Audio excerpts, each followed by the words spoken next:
CNN Chile y Bio Bio, la radio, presentan Tomás Mochiati, la entrevista.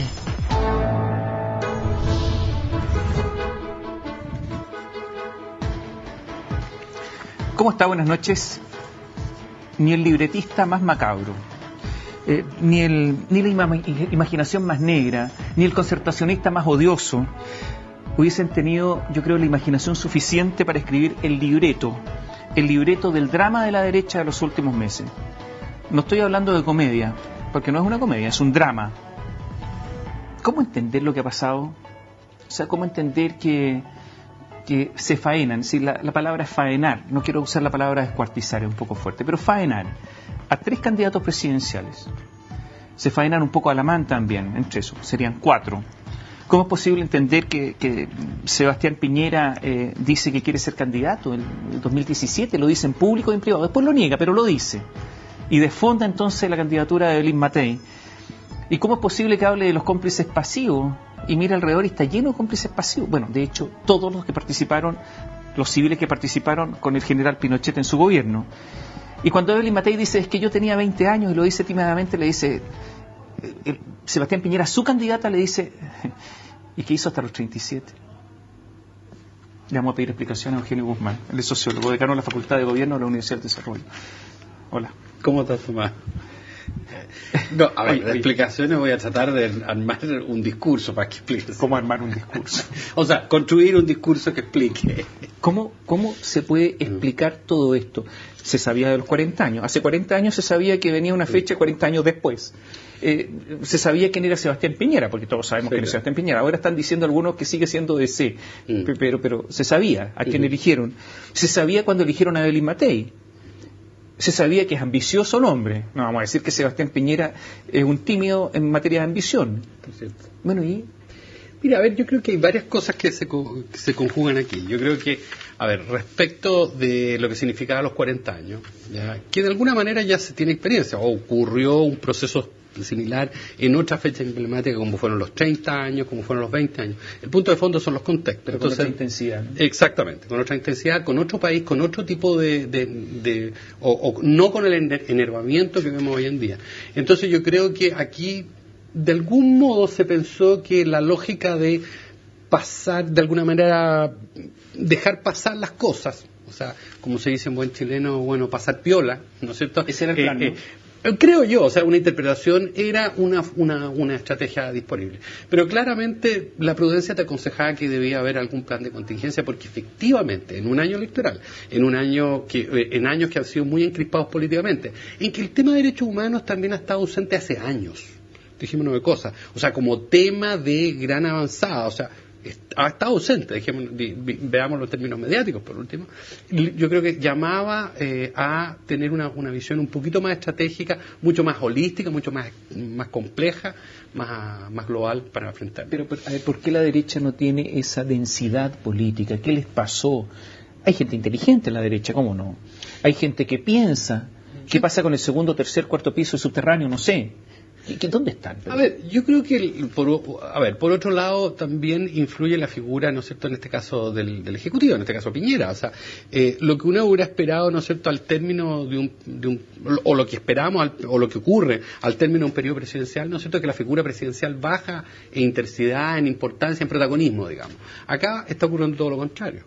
Y de alguna manera es probable que el Ejecutivo dijo, se autoevaluó, decir, bueno, esta es mi oportunidad precisamente para ganar terreno, al menos en la encuesta, de poder llegar al 40%, etcétera, etcétera, y probablemente apostó a esta fórmula, es decir, antes de terminar, tratar de postularse al 2017, antes de terminar, ¿no es cierto?, plantear esta impronta de decir, mírenme, yo soy una persona que no soy de la derecha, vamos a hacer una línea de la derecha. Pero era necesario que Piñera le contestara a Evelyn Matei, no, que Matei está contra la pared, está como el boxeador contra las cuerdas, o sea, no sabe qué hacer. No, evidentemente que no, y precisamente esa impronta mediática tuvo un daño significativo precisamente en la campaña. No sé si es irreversible, porque hoy día yo creo que el problema es con cuánto se gana o con cuánto se pierde, ya, en el sentido siguiente, se gana o se pierde en primera vuelta, en segunda vuelta, con cuánto va a ser la distancia, y evidentemente eso pasa por cuántos van a ir a votar. Entonces, desde ese punto de vista, yo creo que los cálculos van por ahí. Entonces se escucha. Tengo que entender que lo que se está discutiendo es cómo se pierde. No te digo que sea el tema, o sea, evidentemente una campaña que pretende representar un sector que ha ganado una campaña presidencial, que ha tenido un imprenta, una representación como la ha tenido, ¿no es cierto?, a la derecha en el Congreso, evidentemente tiene que tener, por definición, pretensiones de ganar. Lo que yo te digo es que frente a la eventualidad de los escenarios no es lo mismo perder con un margen que perder con otro. Yo no entiendo, y lo mismo que ganar con uno. Yo entiendo bien poco lo que está pasando. Rodrigo Ginspeter, el ministro de Defensa, habla como si fuera un político, como si no estuviera en defensa, y habla de las debilidades éticas de la derecha, lo que molesta mucho. Pero resulta que Ginspeter votó por el sí. Bueno, y resulta que después, Sebastián Piñera efectivamente votó por el no, pero a los pocos meses era el generalísimo del candidato de la derecha de esa época, que era una derecha continuista, militarista, etcétera, de Hernán Vigi. Sí, claro. Entonces uno dice, bueno, pero a ver... Mira, a ver, yo creo que aquí hay una... A ver, voy a tratar de ser benévolo en términos muy comprensivos, no más que benévolo, comprensivo de lo que aquí ocurre. Yo creo que hay una muy mala entendimiento o comprensión, valga la redundancia, de quién es el votante y de en qué está la gente, ya, o de qué importa o qué le importa a un determinado segmento de la población, y desde ese punto de vista esta especie de lógica de mea culpa sistemático, no tengo la impresión que eso va a ganar adeptos, al contrario, de alguna manera desactiva, desmotiva a sectores que han votado siempre a derecha y que hoy en día dicen, ¿para qué voy a votar si no veo que esa alternativa me represente? Entonces, desde ese punto de vista, no creo que pueda tener buenos resultados esta especie de mea culpa. Pero por otro lado, yo creo que también han interpretado mal las señales, porque se cree que haciendo este tipo de cosas en este periodo de campaña se les va a dar algún reconocimiento. Yo creo que no resulta ningún efecto. Se queda lo mismo todo. En momento de campaña, de alguna manera tiene muy poco efecto, porque se entiende que es actitudes de campaña. O sea, da lo mismo. Tiene poco efecto. No sé si da lo mismo, porque es un poco... Es fuerte. O sea, es muy taxativo, creo. Entonces, yo creo que esos factores han influido y no van a tener mucho impacto desde ese punto de vista. ¿Cuánto ha impactado esto en la candidatura de Evelyn Matei? Yo veo la candidatura desfondada realmente, sin ninguna capacidad de reacción. Lastimosamente, como dicen en Centroamérica, Joaquín Lavín dice, mira, es que la campaña a partir después del 18, claro, después del 11, decía, después de Fiestas Patrias parte de la campaña. Pero ¿qué campaña no parte?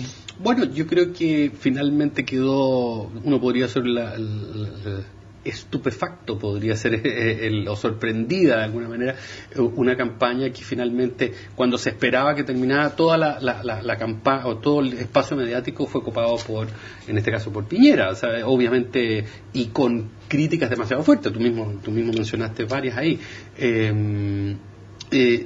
Yo creo que también hay por parte de muchos sectores una suerte de lo que hablábamos antes. O sea, a ver, ¿cómo perdemos? ¿Cómo es mejor que perdamos? Y por otro lado, yo te digo, yo creo que hay otro factor. Yo me pregunto hasta qué punto Renovación Nacional está alineada. Yo tiendo a pensar que sí, pero el gran tema hoy día se está planteando en cuanto al Parlamento. O sea, cuánto se gana o cuánto se pierde. Y eso obviamente destina o de alguna manera saca recursos hacia lo parlamentario más que hacia lo presidencial. Me hizo una pregunta tonta, totalmente, y que no es política, porque políticamente no tiene ningún sentido, porque tiene que ver con la ética, y en la política no hay ética, prácticamente. Si es que Piñera entiende que hubo cómplices pasivos, la complicidad es una cosa muy fuerte. Es muy fuerte, ser cómplice de algo, ni más ni menos que lo que relaciona a los derechos humanos. No estoy hablando de un cómplice de una cosa menor. Éticamente, ¿qué significa gobernar con los cómplices pasivos sin haber arreglado cuentas primero? Yo sé que en política esto no tiene nada que ver, pero hablemos de la ética, si es que la hay. Bueno, la respuesta yo creo que sería no sería poco increíble, o sería increíble no pensar cuáles son las consecuencias de aquello. O sea, si uno cree que efectivamente son cómplices pasivos aquellos que son sus colaboradores, yo creo que hay dos problemas. Porque sí, o sea, ¿qué razón podría existir para seguir con ellos? Y yo tengo la impresión que alguna reacción hubo al interior del gabinete y también por parte del Congreso hacia Piñera. En ese sentido se explica, ¿no es cierto?, que en días posteriores, esta semana, en la semana anterior, perdón, más bien la semana anterior, ya hubo, entre comillas, una reacción de Piñera. ¿Y podría ser que Piñera los usó para ser presidente entonces? Sin pedirles cuentas antes, sin arreglar cuentas antes. Bueno, la gran pregunta en todo esto, y que tiene que ver con la lógica que puede estar usando Piñera o que usa frecuentemente, es esta lógica de OPA, ya de apoderarse de ciertos segmentos. O sea, compró las acciones. Yo diría. Oye, antes de ir al... Eugenio Guzmán es decano de la Facultad de Gobierno de la Universidad del Desarrollo, nos acompaña esta noche y quedó una pregunta pendiente. Estamos hablando de la derecha y de lo que está ocurriendo con la derecha, cierto marasmo, diría yo. Y la pregunta que quedó pendiente es si finalmente, más allá del dime, direte, lo que dice Piñera y el problema de Evelyn Matei, si es que finalmente no hay una derrota cultural. Es decir, que la izquierda le ha propinado una derrota muy contundente culturalmente a la derecha. Que en vez de meritocracia, el abuso. En vez de emprendimiento, etcétera, o sea, la desigualdad. Y los términos de desigualdad y abuso son los que campean hoy día, y por lo tanto la derecha está culturalmente arrinconada. A ver, dos cosas. Una, yo creo que hay algo de una autoderrota, una derrota autoinfligida o autoprovocada.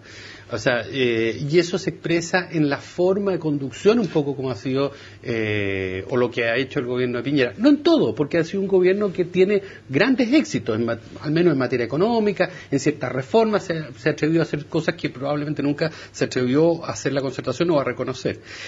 Pero otros temas, como temas que en vez del énfasis que hubiera sido, por ejemplo, igualdad de oportunidades, se ha tomado el tema de la desigualdad en vez de oponerlo. ¿Ya? O sea, a ver, lo que uno esperaba un discurso de derecha, mire, ¿sabe qué más? El tema de igualdad es un tema complejo y que no resuelve los problemas de ahora. El tema de igualdad de oportunidad, por ejemplo. El tema de la ISAPRE. Mire, fíjese bien, lo que nosotros queremos es ISAPRE para todos o no queremos ISAPRE para el 19% como hoy en día.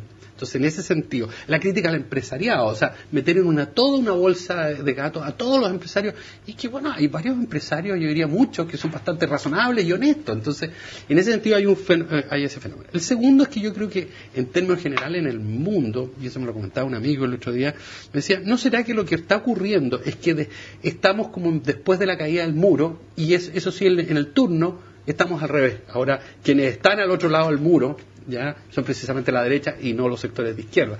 Y que desde ese punto de vista, cómo se articula un discurso no es fácil, porque, por otro lado, hay que pensar que las elecciones se ganan con votos, y los que van a votar son los que siempre van a votar, y esos sectores son relativamente más duros. Y los que están emergiendo probablemente son gentes que son muy distintas, muy alejadas de la política, y que... ¿Tenía posibilidad la derecha de armar un discurso? Porque yo tengo la sensación que sí. Claro, tiene el problema de gobernaron con Pinochet. La derecha gobernó por Pinochet violó los derechos humanos. Es el reproche ético, y no hicieron nada. Es el reproche ético, ¿no es cierto? Sí, básicamente. Sí. ¿Podría la derecha haber dicho, mira, sí nos equivocamos, sí evaluamos mal, sí ocurre que un 44% de los chilenos, un 44% votó por el sí, y por lo tanto nos equivocamos junto con ellos? Es una gran proporción del país. ¿Por qué no revisamos lo que ocurrió? No fuimos solos nosotros, hubo un 44%. ¿Por qué la derecha no pensó en algo así? Bueno, es que yo creo que básicamente los lineamientos deberían haber sido similares o de alguna manera tener el tono como tú lo describes, porque por otro lado, si tú te pones a pensar, yo creo que lo que le puede molestar a mucha de la gente es que muchas personas digan hoy día, no, fíjate que yo no participé, o fíjate que, o sea, tratar de negar un pasado. Yo creo que lo lógico era de alguna manera considerar, mire, aquí hubo un gobierno militar que tuvo tales problemas, tuvo tales, de alguna manera, llamémoslo así, aciertos, al menos en materia económica o en materia institucional. Ahora, eso no obsta para que de alguna manera se se haga justicia en aquellos casos. Lo que pasa es que los aciertos dan lo mismo cuando el reproche es ético. No, de acuerdo, muerte, o sea, da lo mismo. Pero tú no puedes tapar el sol con un dedo y decir que no lo estás tratando de tapar. Entonces, por lo tanto, tú tienes que reconocer, mire, a ver, yo trabajé en ese gobierno, yo hice todo lo que podía hacer en términos, yo era un funcionario o lo que sea, pero tú no puedes decir, no, a mí no me gusta, en fin, qué sé yo. Yo creo que, sobre todo porque también la ética tiene que ver con credibilidad.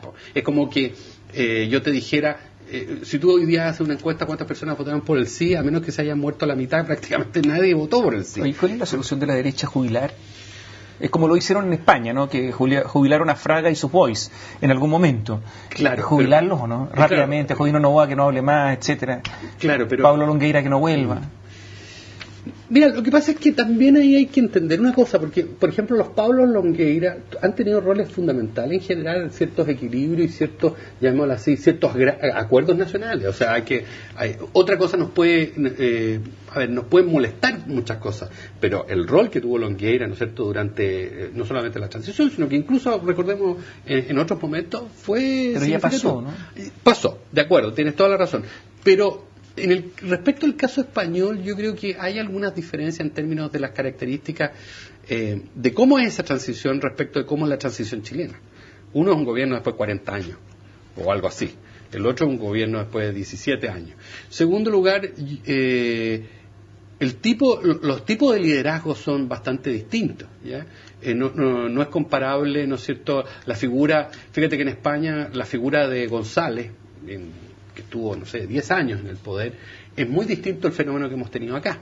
Había una misma coalición gobernó por 20 años, pero con distintos tipos de liderazgo. Entonces, hay diferencias importantes. Yo tampoco creo que esta fórmula de decir, mire, jubilemos a toda esta generación, ¿ya? Dejémosle paso a los jóvenes, porque ser joven no garantiza necesariamente, creo yo,